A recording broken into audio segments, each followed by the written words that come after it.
Hello, everybody. What's going on? This is Michael from Spades Consulting. Now, I had initially planned on moving into more business focused topics for a little bit, but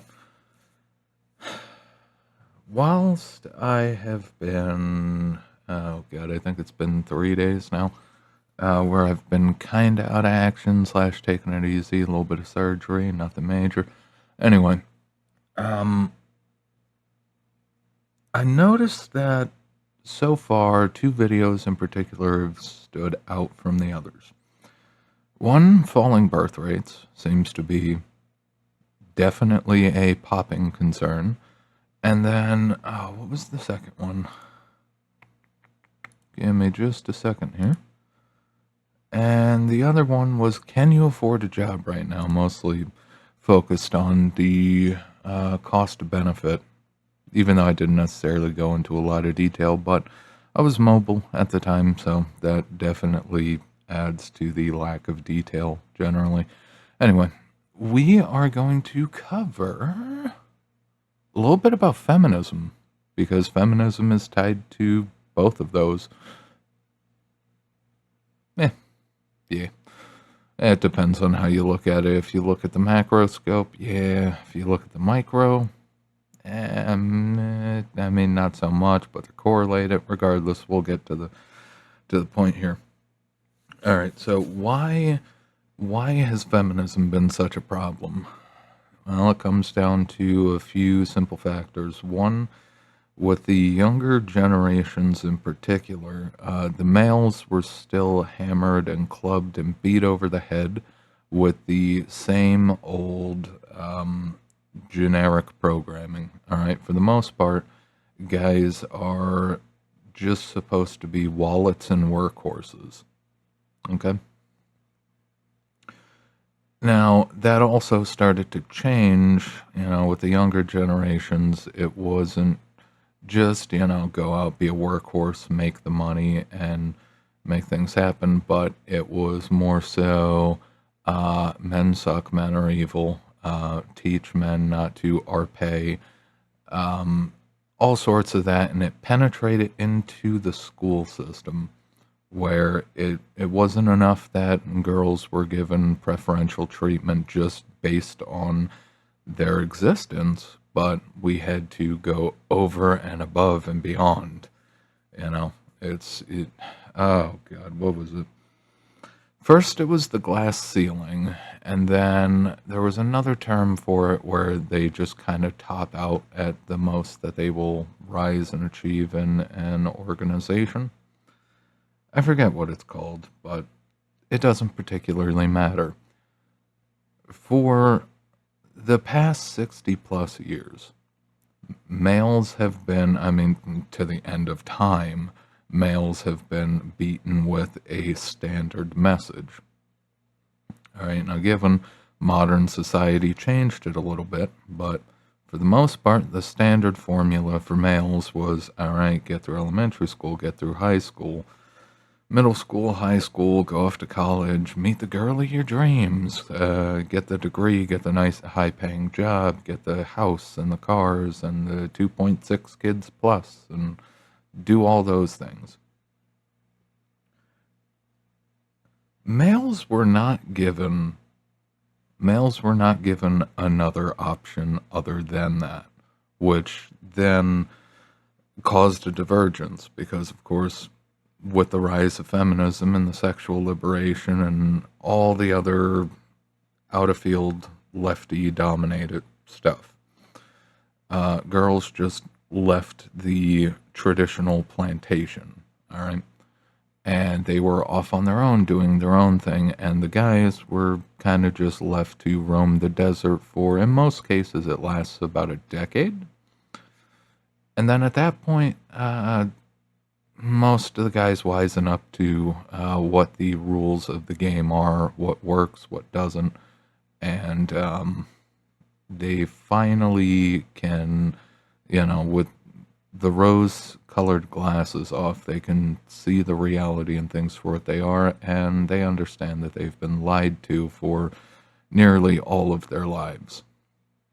And that not just them, but their brothers, their fathers, their uncles, their great grandfathers, their great uncles, into the totality of rememberable past has essentially just been used as meat fodder for the wars, money fodder for the family, and business fodder for the corporations. They're just units in the machine to be chewed up, used, thrown away, well, ultimately thrown away when they no longer produce value. All right. So for the longest time, men have been tied to this treadmill of we have to produce not just a stable output. As things became more modernized, the tastes and the culture changed. So it wasn't just enough to have a normal house. You had to have a bigger house every couple years, and eventually, as part of the retirement plan, you start downscaling. It's supposed to be this flow of 20s, 30s, 40s, you're making the bulk of your money, you have your kids to take care of, you got all the college expenses and everything else. So you have to earn just this excessively growing amount. So you can continue to call yourself a man. Okay, because the second that you slip, the wife, no matter what, nearly all relationships, starting from like the 60s on, all relationships slowly got transformed into, you know, just in sickness and in health to as long as he has wealth. Okay, that's what ended up happening. And marriage fell apart with feminism and the sexual revolution because, you know, for the longest time, and this is the thing, women are their own thing, they're their own creatures, they can make up their own damn minds, except for the fact that most of them live in this echo chamber of feels and, oh my God, Becky, oh no. They live in this echo chamber and they believe the same things, they vote for the same people, they do the same things so often. But the option was given to girls, young women, that they could just go off and be the girl boss, that they can do their own thing, that they can be professionals, that they can work like the men and have independence. And the thing is, none of them really looked deep into it. They just took what was presented to them and ran with it. And the consequences have been unfathomably brutal. All right, so with women in the workforce, I mean, first and foremost, the whole, give women the right to vote and, women's suffrage and everything since then has been a gigantic marketing ploy. Because how the hell do you, what was it, Bernays, how do you sell more cigarettes? Well, you have the female market. Women don't really smoke. How do you get women smoking? Get them into industry. Get them into jobs. They're not cigarettes, they're liberty torches. And then God knows how much lung cancer came as a result of that. Like, it's a thing. Like, the majority, women don't really fully understand, most of them don't know at all, that the majority of feminism was focused on communistic aims and capitalistic aims, getting spit roasted by nearly all the ideologies. And they didn't even know it. They still don't even know it. Capitalism, by having women in the workforce, it was good for government, it was good for business. You double the taxes on a family, you increase production, you increase the employable labor pool, you get all of these benefits. And to hell with the costs, because as long as there was economic growth, as long as things kept moving, a handful of people made a lot of money, a lot of industries grew, a lot of employment grew.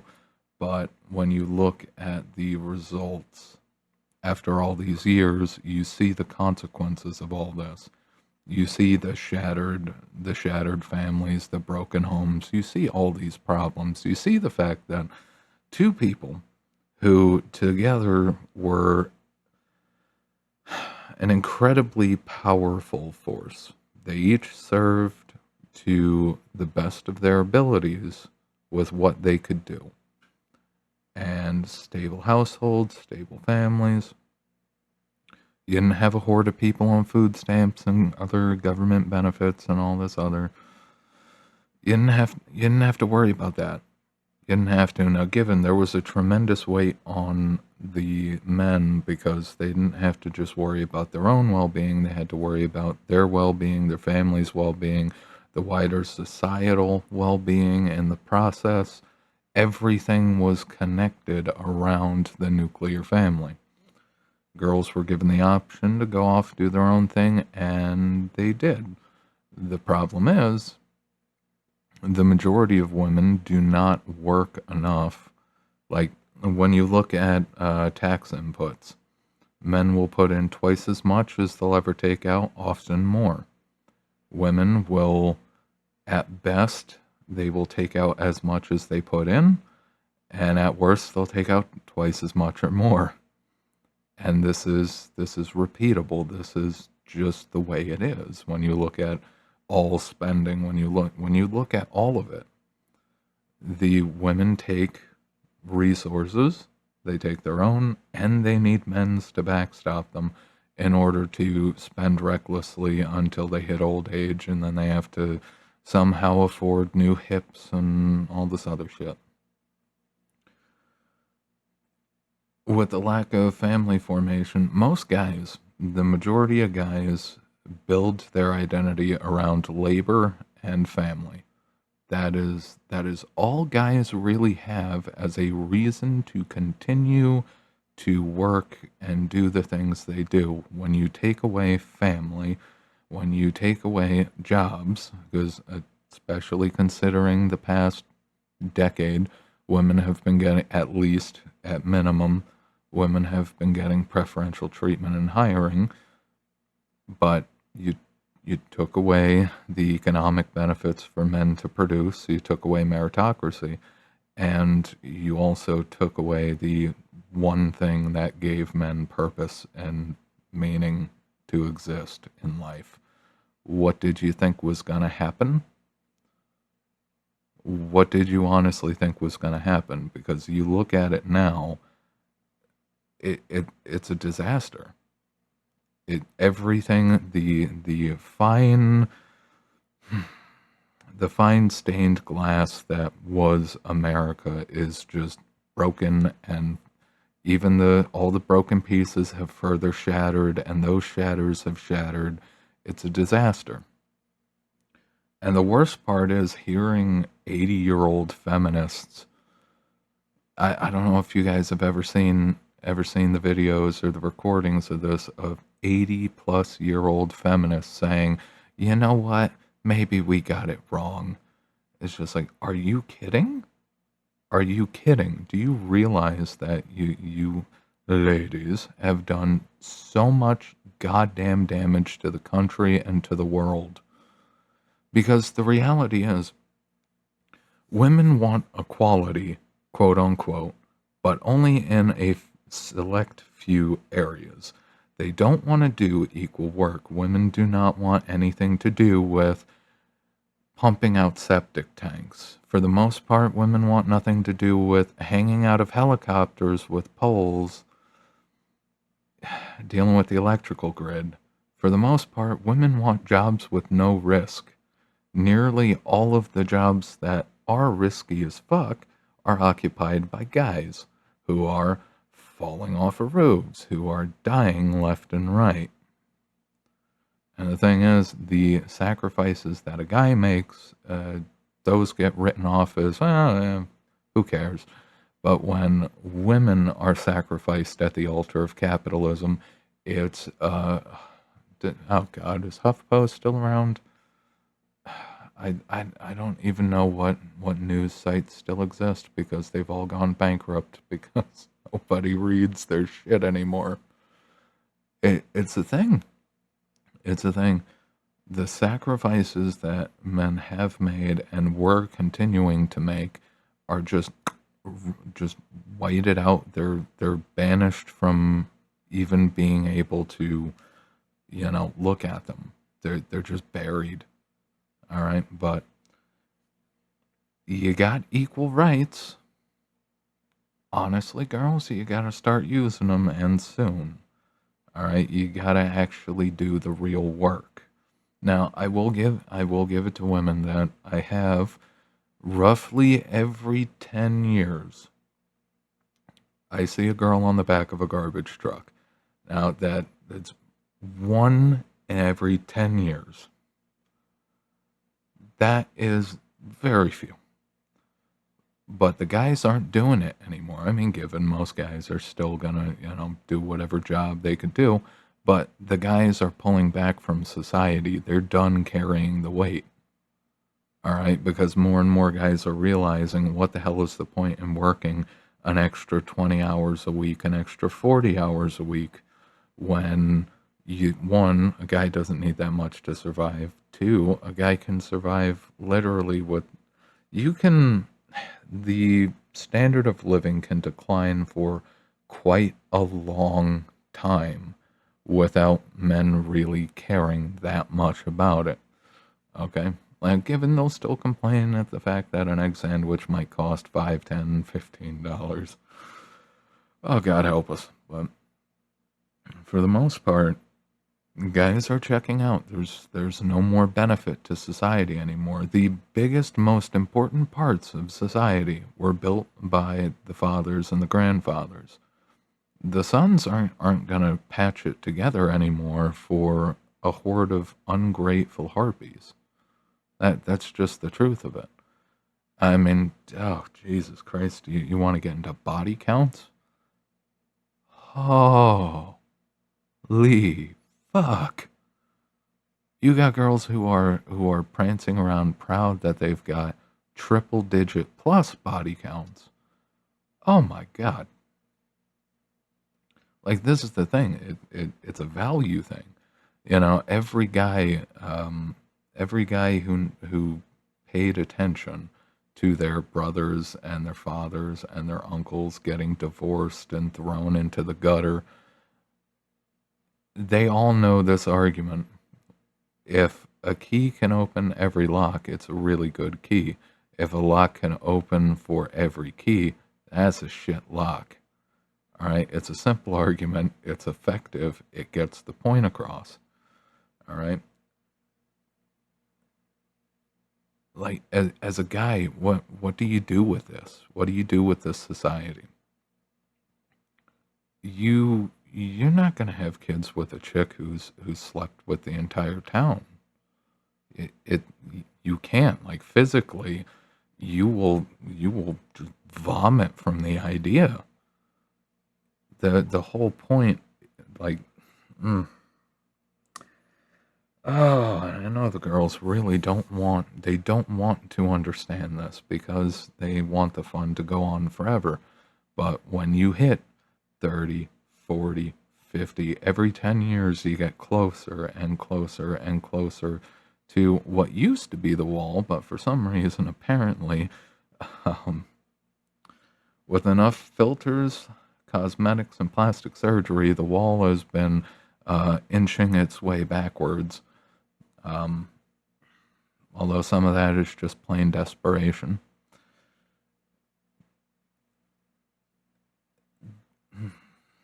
Mm.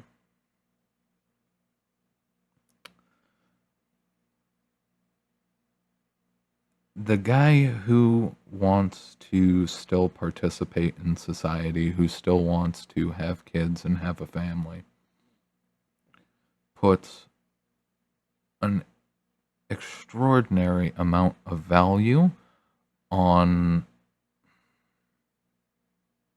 I mean, there's no other way to say it, on virginity. Um, Scientifically, if you're not the first or the second, you don't want to be the third. Okay?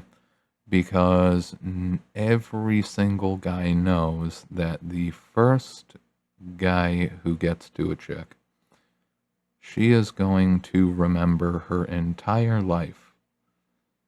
she is going to be forever bonded to that guy for her entire life. The farther down the numbers you go, the more forgettable you are. And at least when we're talking about girls who had fathers actively in their lives, as a guy, you are competing against her father and the first guy she ever had.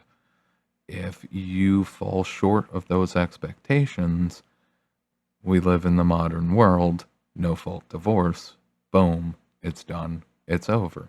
The reality is that the bulk of empire building for men is based around the family. You don't build an empire necessarily to your own needs. You build an empire so when you stroke out at 60, all right, and you know that your wife is probably going to live to 80, 90, maybe even 100, the whole point of building as a man, building a society and an economy and building an empire for not just yourself, but as a means to support your family once you're gone,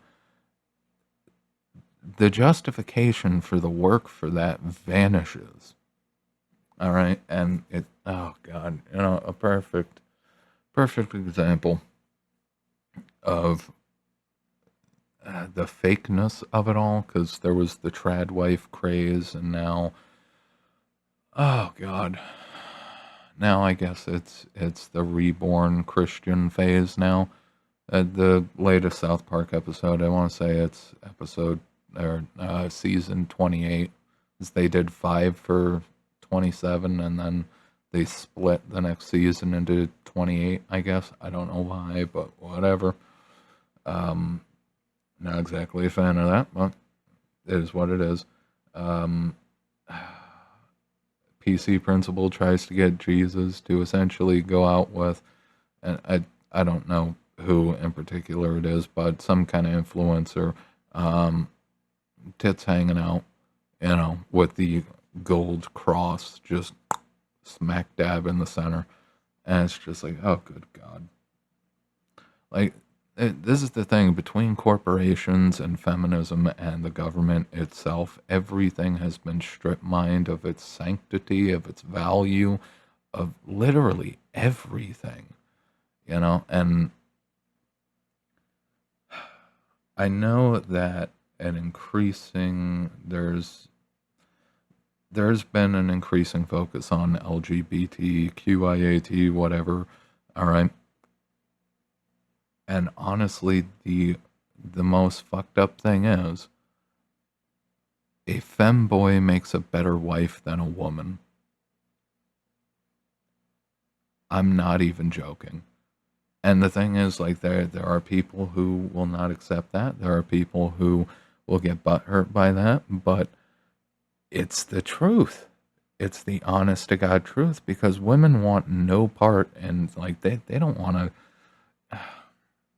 Women don't want to be on the hook for anything. They don't want to be on the hook for male or female responsibilities. All right? A man can literally go out and work and pay all of the bills.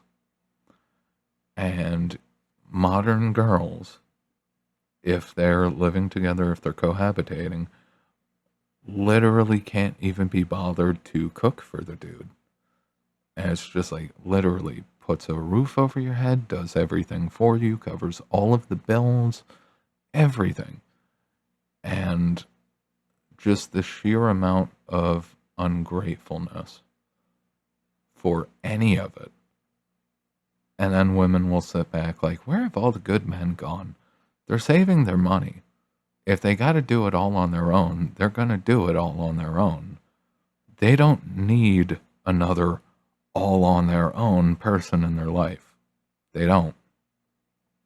All right? Like most women, you look at it for what it is, most women have reduced themselves to TNA.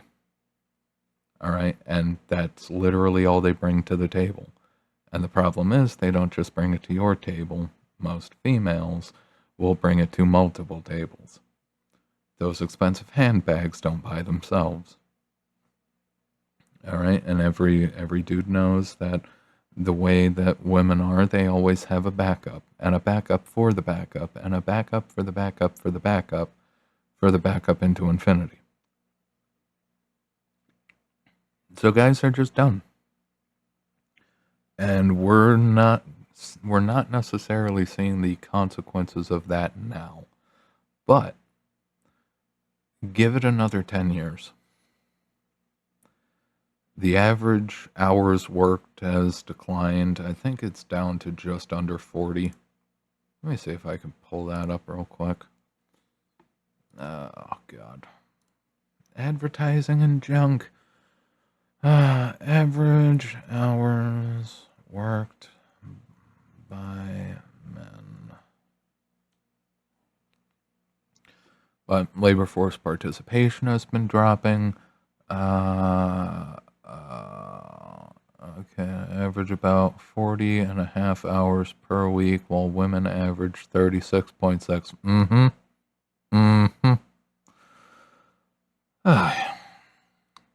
But 40 and a half hours per week for men has been declining. Okay, it's important to keep in mind that most guys that had to support families were working 50, 60 plus hours a week. And especially with the inflation, if they had to keep up with it, they'd be doing it. They don't have to anymore because most of the guys have essentially been shot dead and thrown to the roadside by women. And in the next decade, you're going to see the consequences. With AI, the need for electricity is increasing. Do we have enough electricians now? Given, I will absolutely admit that most of the trades that come out and say there's a shortage of X worker are completely full of shit. But electricians,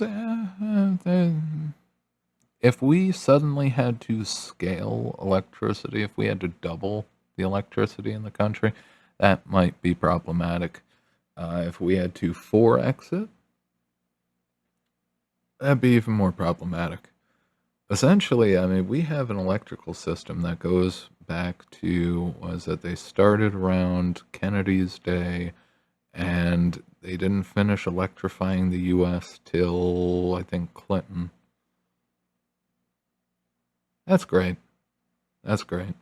So, how the hell would we repeat that level of infrastructure spending? How would we manage that in a couple of years? We wouldn't. The infrastructure, within the next 10 years, you're going to see the infrastructure collapsing across various trades. You see the new houses. This is a perfect example. New houses. Apparently, somebody had the bright idea to rubber stamp fiberboard as siding for houses. Now, or sheathing, I should say sheathing. Sheathing's important because when you build with stick, you need protection against shear. Stick can hold things up. It can't necessarily hold things up if you have a weight at the top pressing against it, like 30 mile an hour plus winds. All right. So the plywood, the CDX, normally holds things together.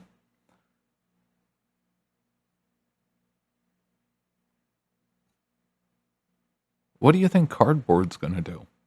Because that's all it is. It's just thicker cardboard with a plastic face. What do you think's going to happen there? It's all going to fall apart. Give it 10 years. And then keep in mind, labor force participation is going to continue to decline. Hours worked is going to continue to decline. Relationships are going to keep blowing up left and right. And God help me, I still hear this directly, indirectly. The amount of females who are constantly complaining that they never complain about things directly. It's always indirect. Like, they will talk about politics. They will talk about anything except the fact that their decisions have left them in a financially weak position, and they despise it. They hate it. And as these women get into their older ages, they are constantly looking for a savior. They're looking for somebody to bail them out. And women have the highest debts. They go to college for worthless degrees. They have the highest debts. They buy fancy cars that they can't afford. And believe me, I know plenty of these females too, where they have to have a new car. It's not they have to have a reliable car. It's they have to have a new car because they want to feel good about themselves, especially as they get older. And then they end up buying one of these newer cars, and shocker, it breaks down within the first 6 months. And it's just like, well, you didn't see that coming? It's a disaster, and it's going to continue. Anyway, I'm going to end it right here because definitely going on longer than I want it to, and honestly, I just want to chill. I'm going to be truthfully honest. I think I've earned the right to chill for a little bit. I did put out a new article on Substack talking about how businesses actually make money. Um, Definitely going to turn that into a series focusing on not the direct means, because a lot of companies, a lot of businesses, they make money not actually selling what they claim to sell. All right, the sneaky tricks essentially that actually fund their operations. I'm going to turn that into a series, but by all means, go check that out. For right now, I've been Michael, Space Consulting. You guys have a good one. If you want me to talk more about these subjects or any subject, leave it in the comments section below, and I will see you next time.